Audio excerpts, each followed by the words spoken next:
আমি যদি পাকিস্তানকে স্বীকৃতি না দেই, আমি তো আমার দাদারে স্বীকৃতি দিলাম না।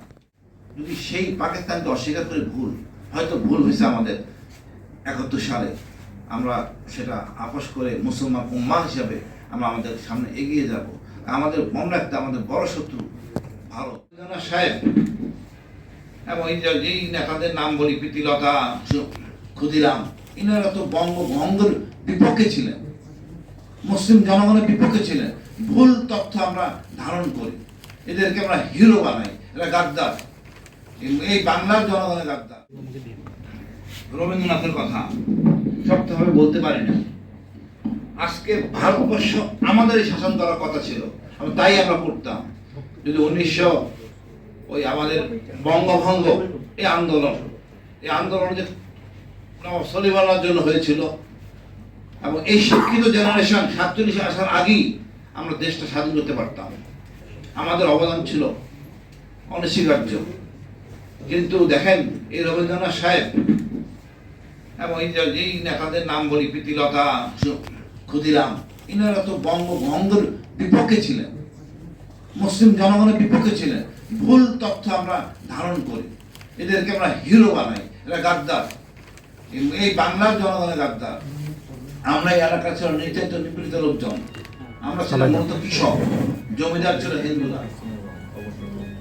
এই যে 47 সালের যে প্রথম ঘোষণা স্বাধীনতা দিবস বলি, এটা ধারণ করতে হবে পক্ষে। এটা ধারণ না করলে আপনি ওই জায়গায় থাকতেন কৃষক, আমাদের এখান থেকে কেউ উদ্ধার করতে পারতো না, শহীদ জিয়াও না। কারণ আমরা 47-এর আগে হয় আমাদের দ্বিতীয় মহাযুদ্ধ, আমাদের কোনো বাঙালি সদস্য সেনাবাহিনী ছিলেন না। যেন ওসমানী ছিলেন রসদ বাহিনীর এএসসি অফিসার, আর খাজা ওয়াসউদ্দিন ছিলেন আরেকজন অফিসার ছিলেন। বাট সৈন্য সমাবেশ করার মতো সৈন্য বাহিনী ছিল না।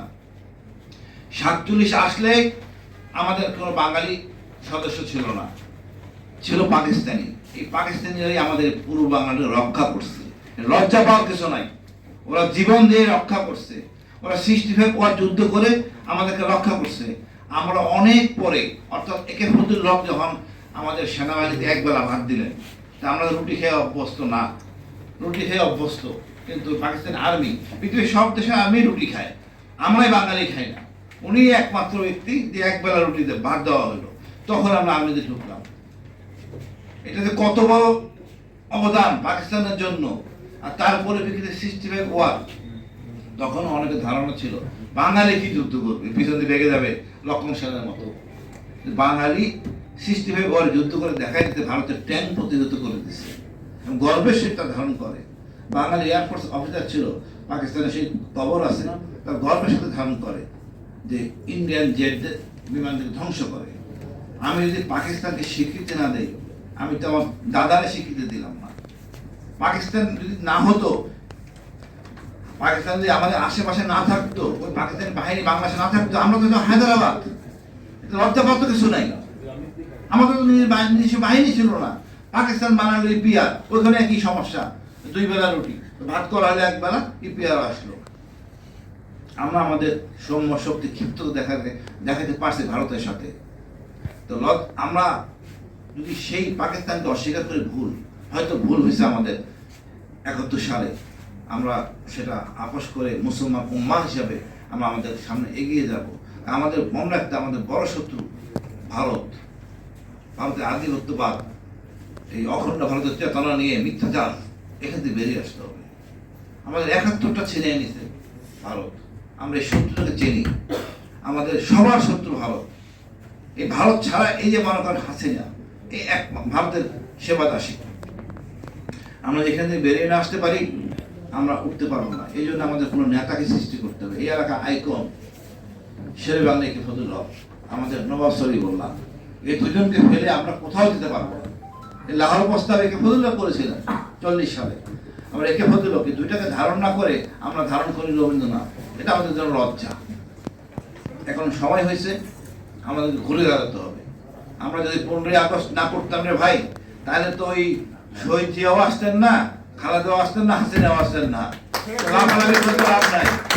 ওনারা আজকে কেক কাটনি আমাকে এখন দিয়েছে, কেক কাটার একটা অনুষ্ঠান দিতে হবে কালকে একটা অনুষ্ঠান। এই কেকও কাটতে মানে বলা যেত না, এই বিপ্লবদের কেন বানায় ভেতরে কাঁদতে হয়? এমন একটা জাতি আমরা বলতে পারি না আসেন আপনারা আমাদের সূর্য সন্তান। এরা যদি না, আপনারা কতটা অনৈতিক ছিলেন এই শেখ মুজিবের ফ্যামিলি। 30,000 মুক্তিযোদ্ধাকে হত্যা করছিল। উনি যদি মুক্তিযুদ্ধ করতেন, ওনার বাচ্চারা যদি মুক্তিযুদ্ধ করতেন, তার একটা কথা ছিল, আমার ফ্যামিলি ছিল।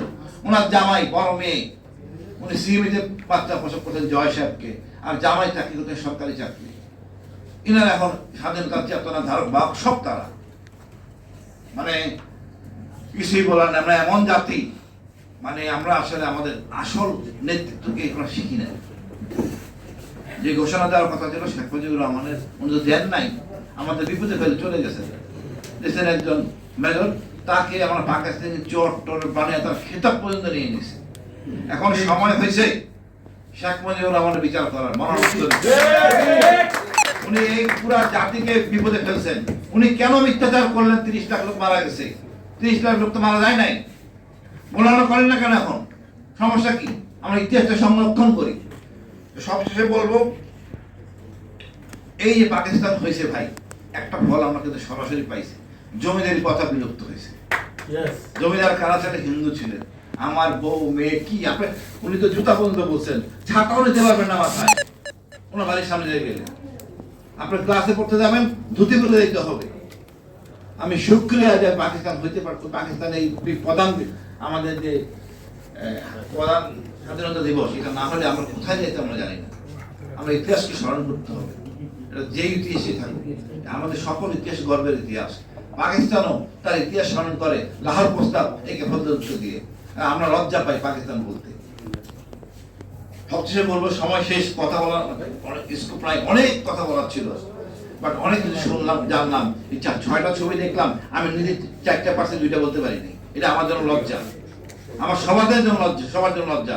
অন্যকে বলবো লজ্জা ভেঙে নামগুলি লিখে দেবেন, তাহলে আমরা সবাই সহজে করতে পারবো। আর কেউ লেখেন পত্রিকায় নামগুলি দেন, আমরা এই ধারণ না করলে আমরা আগাতে পারবো না। আমাদের অনেক নেতা ছিলেন রে ভাই, পাকিস্তানে সেই নেতা ছিল না। আমরা আরো অনেক দূর বেশি হইতাম যদি বঙ্গভঙ্গ না হইতো। এই বঙ্গভঙ্গর কাহিনী আমরা জানি না। অশেষ ধন্যবাদ এই বিপ্লবী এই অনুষ্ঠান আয়োজন করার জন্য। এটা না হলে আমরা ঐক্যবদ্ধ হইতে পারবো না। মুসলমান আমরা সবাই এক, আমার ধর্ম এক, বিভেদ থাকার কোনো অবকাশ নাই। ভুল ত্রুটি আমরা ভেঙে পড়ি। আমাদের যেহেতু শত্রু কমন, ওই ভাই অনেক কিছু বলছেন, পাকিস্তানি ভাই আমার সাথে পরিচয় আছে।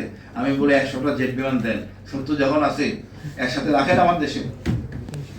আমরা একসাথে যুদ্ধ করি ভারতের সাথে। বাতার জন্য যুদ্ধ করতে হবে, ধর্মের জন্য যুদ্ধ করতে হবে। এই ধর্ম এমন একটা ধর্ম, সকল ধর্মকে স্বীকৃতি দেয়, সকল ধর্মকে আশ্রয় দেয়। এখানে জঙ্গির কোনো স্থান নাই।